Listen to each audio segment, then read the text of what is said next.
Did you know about the chilling crime that shocked the affluent neighborhood of Brooklyn? In the early hours of October 31, 2002, the unimaginable happened.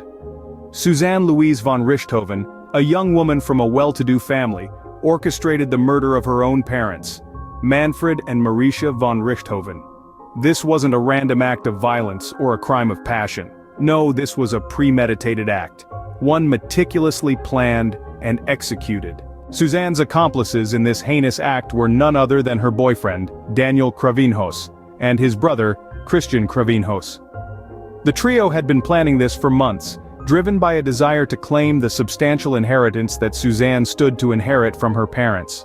Their plan was to make it look like a burglary gone wrong, a crime known in Brazil as latrocínio. They believed that they could deceive the investigators and walk away with the fortune. But they were wrong. The law caught up with them. The evidence pointed in one direction and one direction only.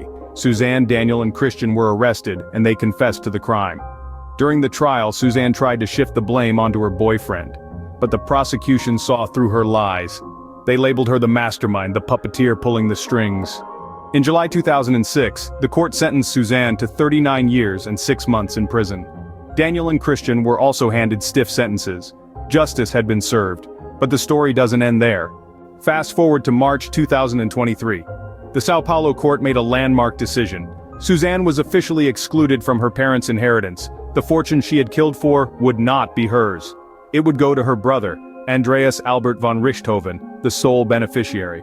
This shocking tale of betrayal, conspiracy, and murder is one that continues to captivate us. It serves as a stark reminder that greed often leads to ruin. Suzane planned and executed a heinous crime to claim a fortune, but in the end she lost everything.